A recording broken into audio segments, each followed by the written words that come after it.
오늘 함께 은혜 나누실 말씀은 에베소서 4장 30절 말씀입니다. 하나님의 성령을 근심하게 하지 말라. 그 안에서 너희가 구속의 날까지 인치심을 받았느니라. 아멘.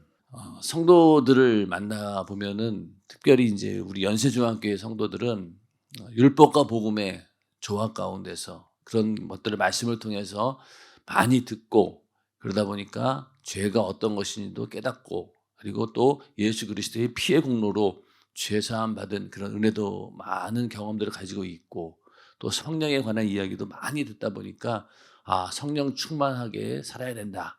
성령의 감동과 감화를 절대로 무시해서는 안 되고 거역해서는 안 된다. 그런 말씀들을 이제 늘 듣고 살다 보니까 성령 회방죄에 대해서 굉장히 민감합니다. 어떤 분들은 내가 예전에 막 하나님께서 기도하라고 막 그렇게 감동을 주셨는데 그걸 무시했어. 나는 이제 성령 회방죄에 걸려가지고 사함받지 못한 그런 죄를 지었기 때문에 나는 이제는 지옥 갈 수밖에 없어. 이렇게까지 극단적인 생각을 하시는 분들이 계시더라고요. 그래서 보면은 강단에서 담임 목사님께서 굉장히 강력하게 얘기하시면은 정작 그 소리를 들어야 될 사람은 안 듣고 잘하고 있는데 나름대로 열심히 잘하고 있는데 꼭 그런 사람들이 그 말씀을 듣고 오히려 더 막 절망하는 그런 경우들을 보게 됩니다. 물론 그것이 하나님의 은혜로 잘 연결이 되면은 좋은데 자칫하면은 열심히 하면서 하나님의 은혜 안에 늘 있고 또 성령과 함께 있으면서도 뭔가 그 속에서 그런 불안함 때문에 이상한 방향으로 가는 그런 분들이 있더라고요. 항상 마음을 졸이고 있고 그 안에 부자유스럽고 그리고 늘 자기 자신을 너무 강력하게 정죄하다 보니까 늘 그 신앙생활에 기쁨이나 자유함이 없는 거예요. 이것은 방종하라는 얘기가 아닙니다. 특히 이제 왜 요즘에도 이렇게 모범생들이 막 어떤 경우에는 뭐 시험 봤는데 문제 하나 틀렸다라고 해가지고 막 좌절해가지고 자살하는 그런 경우도 보지 않았습니까? 그만큼 잘하려고 하는 그런 모습들 가운데 오히려 그것이 지나치게 되면은 결국은 자기 자신이 힘들어지고 나를 계속 정죄하는 거기에 견디지 못하고 무너지는 것들을 보게 됩니다. 그러다 보니까 나는 성령 해방죄에 걸렸어. 이제 나는 다시는 회복할 수 없어. 그러고 이제 주저앉는 거예요. 특히 또 중고등부 학생들 가운데도 그런 학생들이 있더라고요. 내가 이런 죄를 졌는데 이건 도저히 하나님께서 사해해 주지 않는 그런 죄다. 그러니까 어떡하나. 막 이러면서 그런 학생들도 보았습니다. 그래서 오늘 이 성령 회방죄라고 하는 것이 어떤 것인지 거기에 대해서 한번 좀 말씀을 나누려고 하는데 마가복음 3장 29절에 누구든지 성령을 회방하는 자는 사하심을 영원히 얻지 못하고 영원한 죄에 처하느니라 하시니. 그러니까 성령을 회방하는 자는 사하심을 영원히 얻지 못하고 영원한 죄라고 이렇게 말씀하셨습니다. 그러니까 이 말씀대로 하면은 정말 예수 그리스도의 피의 공로로 사함받지 못하는 그런 죄가 있구나. 얼마나 두려운 일입니까? 그렇죠? 우리는 항상 죄를 짓고 나서 뜨겁게 눈물로 회개하고 돌이키면은 하나님께서 용서해 주고 그 죄를 사해 주시는데 사함받지 못하는 죄가 바로 이 성령 회방죄입니다. 굉장히 두려운 말씀이죠. 그런데 담임 목사님께서 이 문제를 한번 얘기하신 적이 있어요. 성도들이 너무나 이런 것들을 두려워한다라고 하는 것을 아셨는지 간단하게 이렇게 정리하셨어요. 만약에 내 속에 회개할 마음이 없다. 성령의 감동과 감화를 거역하고 또 소멸하고 그러고 나서도 내가 잘못한 것도 모르고 거기에 대해서 내가 회개해야 되겠다라고 하는 마음조차 없을 때 그때가 바로 완전히 화인 맞고 성령 회방죄에 해당하는 그런 죄를 진 상태다. 이렇게 말씀하셨어요. 왜냐면은 히브리서 6장 4절부터 6절에 보면은요. 히브리서 6장 4절 6절 보면은 한 번 비침을 얻고 하늘의 은사를 맛보고 성령에 참여한 바 되고 하나님의 선한 말씀과 내세의 능력을 맛보고 타락한 자들은 다시 새롭게 하여 회개케 할 수 없나니. 그러니까 이런 사람들 한 번 비침을 얻고 은사도 맛보고 성령에 참여한 바 되고 이런 능력도 맛보고 그런데 타락한 자들은 다시 새롭게 하여 회개케 할 수 없다는 거예요. 그러니까 그 사람 자기 자신이 회개를 안 한다는 거예요. 여러분들 성령을 회방하고 성령을 말로 거역하던 그런 사람들을 가만히 보세요. 아무리 얘기를 해도 돌이키지도 않고요. 회개는커녕 오히려 더 큰 소리칩니다. 당신의 생각이 잘못되었습니다라고 아무리 얘기해도 오히려 그 사람들은 나는 이런 사명을 받은 자다. 이렇게 잘못된 부분들을 내가 강력하게 외쳐서 바꾸는 것이 내 사명이다. 그러면서 오히려 더 극렬하게 성령이 하시는 일들을 비방합니다.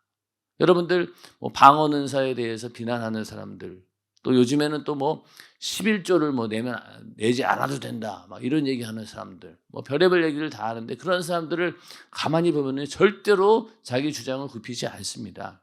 회개하지 않아요.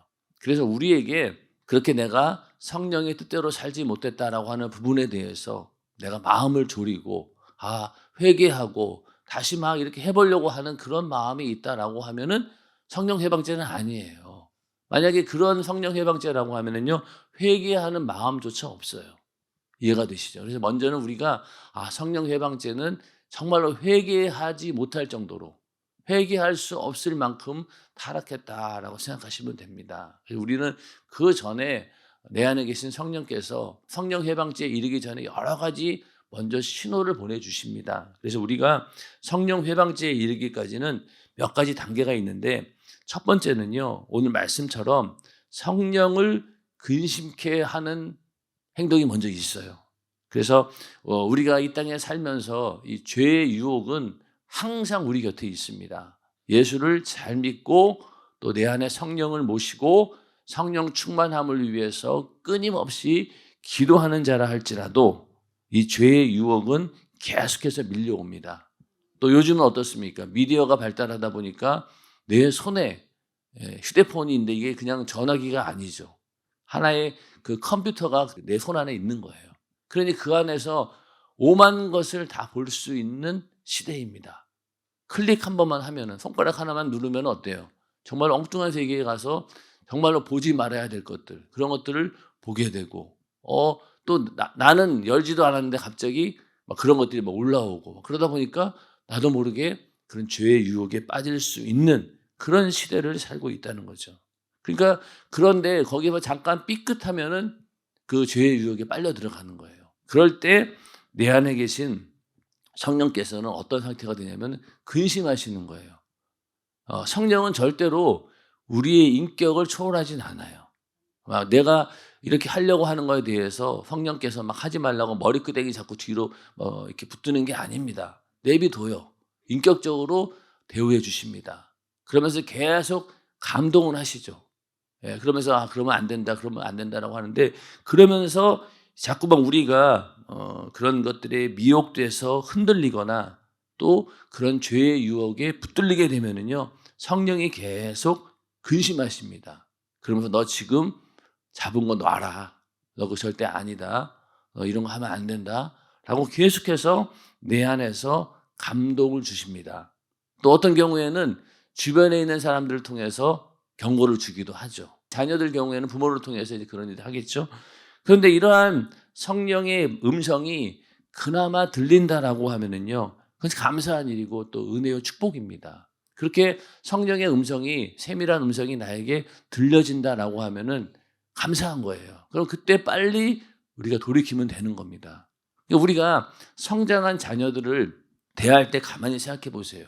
그 성장한 자녀가 이제는 예전에는 막 말로 야단도 치고 또 심지어는 매질까지 해가면서 그 자녀들을 이렇게 이끌어 가지 않습니까? 근데 성장한 다음에는 어때요? 함부로 말로 야단칠 수도 없고 또 뭐 매를 들 수도 없어요. 어떡합니까? 근심하면서 기다리는 거예요. 저러면 안 되지. 저러면 안 되는데.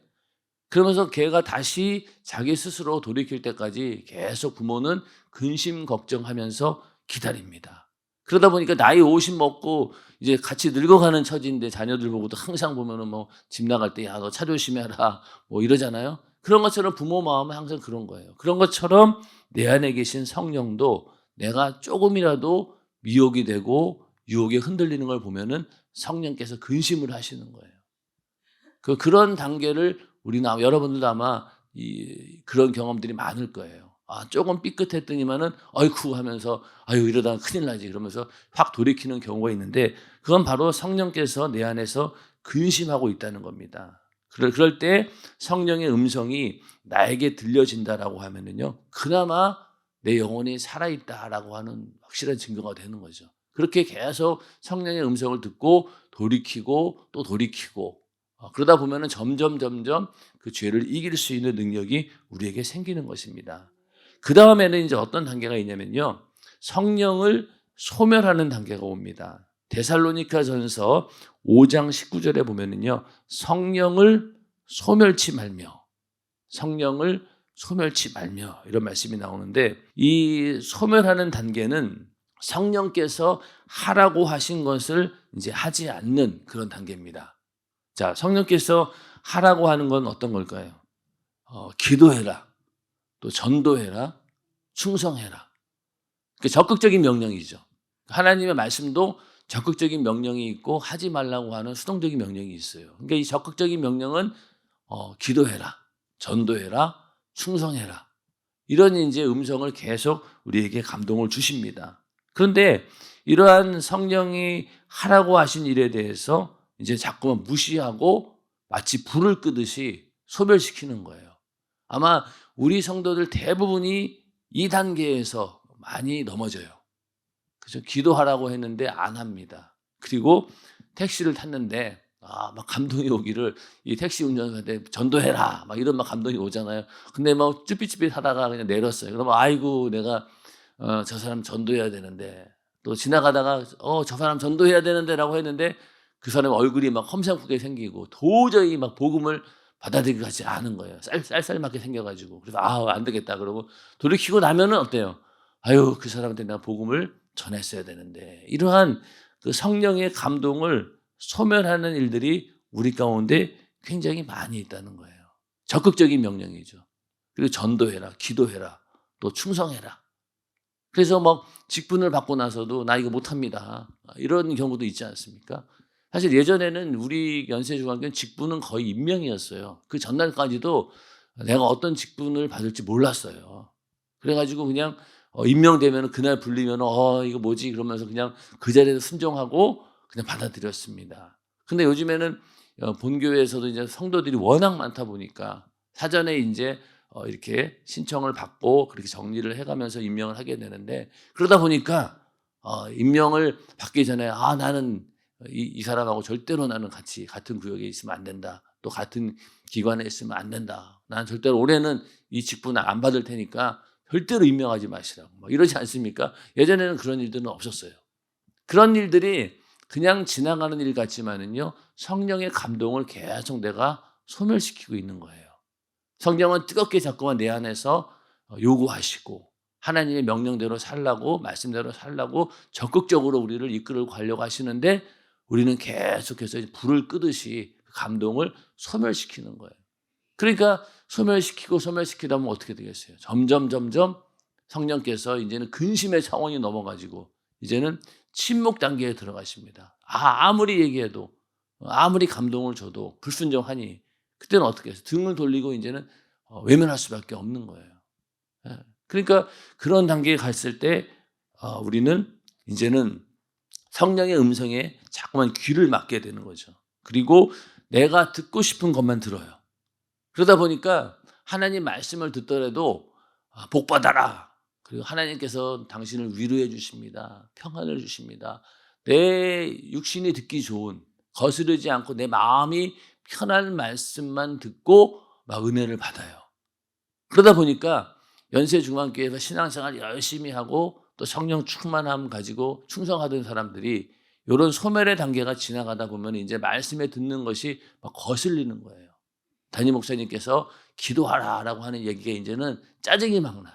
듣고 저번에 또 맨날 지겹지도 않나 막 이러면서 은근슬쩍 점점 내 안에서 듣고 싶은 얘기만 듣고 또 하고 싶은 말만 해요. 그러니까 불만불평이 막 쏟아져 나오는 거죠. 그러니까 강단에서 들려오는 그 말씀이 이제는 막 이게 거슬리는 거예요. 성령의 감동을 소멸시키다 보면은 이제 말씀에도 은혜를 못 받아요. 점점 불만만 쌓이게 되고 그러다가 결국은 교회를 떠나가는 그런 경우도 있습니다. 왜? 앉아 있는 것 자체가 고역이니까.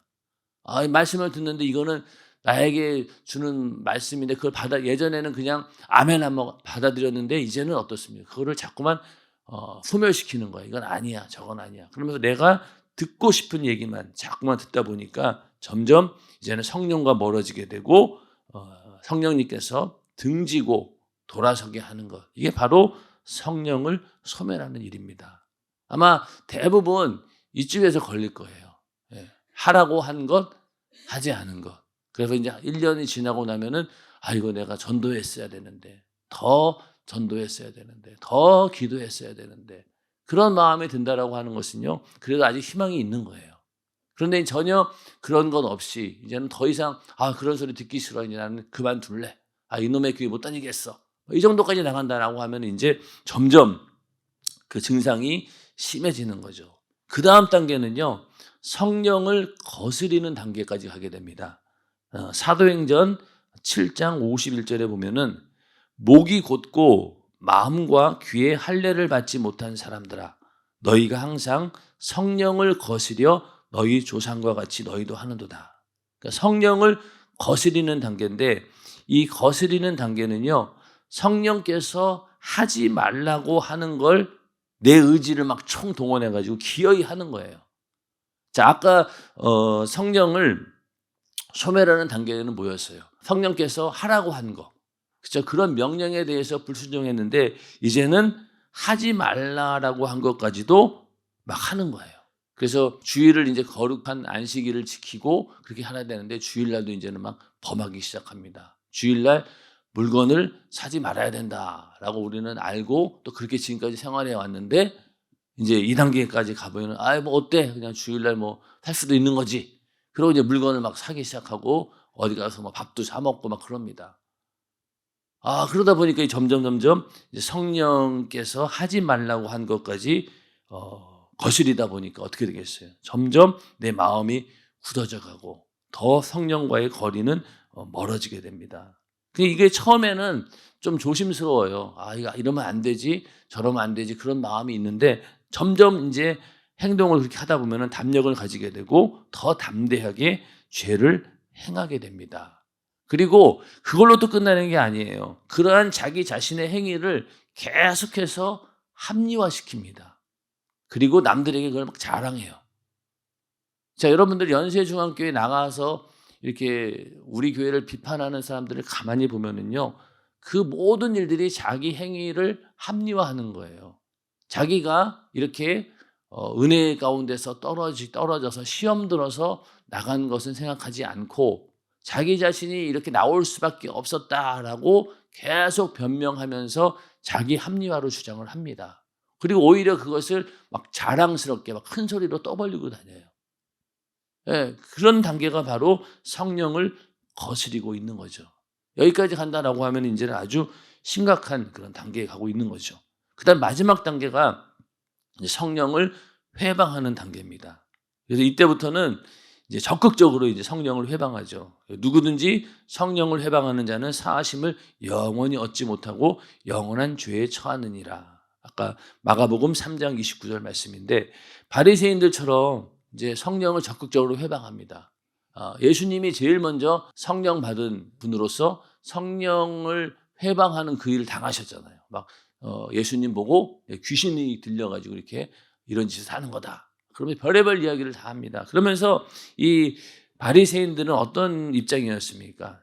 예수님께서 점점 인기가 높아지고 막 능력이 막 나타나다 보니까 자기들이 가지고 있던 그런 종교적인 권위 이런 것들을 또 권익 내가 누리고 있던 기득권 이런 것들을 잃어버리지 않기 위해서 더 적극적으로 막 성령을 회방하는 거예요. 이러다가 내가 예수에게 완전히 밀려가지고 우리들이 가지고 있는 이 우리의 전통 유대교라고 하는 전통 자체가 완전히 무너지겠구나. 또 대중의 인기를 얻고 예수님이 등장하다 보니까 거기에 대해서 정치적으로 위협을 느끼는 거예요. 그러다 보니까 더 적극적으로 성경을 회방하고 예수를 회방할 수밖에 없었다는 겁니다. 그러면서 계속 그 정죄하고 손가락질 합니다. 그런 바리새인들을 향해서 예수님은 독사의 자식들아, 마귀의 자식아, 회칠한 무덤, 뭐 지옥의 자식 이렇게 얘기를 하시죠. 여기까지 가게 되면 이제는 더 이상 사함 받을 수 없는 죄에 해당한다는 거예요. 과연 우리는 어느 단계에 있습니까, 여러분들? 만약 여기 성령 회방의 단계에 있다라고 하면 여기 앉아 있지도 않겠죠. 여기 앉아 있을 수가 없어요. 그 사람들은 이미 교회를 떠나든가 아니면은 떠나가지고 계속 우리 뭐 교회를 비판하든 뭐 그러고 있어야 되는 거예요. 그러니까 여러분들이 이 성령 회방죄에 대해서 너무 그 말씀에 대해서 억눌려 가지고 내가 성령의 감동과 감화를 무시했다라고 해서 성령을 회방했다라고 생각하지 말라는 거예요. 예. 그렇다고 해서 방종하라는 얘기는 절대 아닙니다. 항상 성령의 음성에 세밀하게 귀를 기울이시고 아주 작은 부분이라 할지라도 우리는 거기에 정말 민감해야 되는 거죠. 자, 하얀 도화지가 있어요. 하얀 도화지. 거기에 조금만 먹물이 탁 튀면 어때요? 그대로 보여요. 그렇죠? 그런데 아주 지저분한 그런 종이에는 먹물 하나 튀어도 눈에 보이지 않습니다. 그러니까 사람마다 다 영적인 상태가 다른 거예요. 어떤 사람은 시커먼 종이처럼 아무리 먹물이 튀어도 눈에 띄지도 않고 자기 자신이 발견하지도 못해요.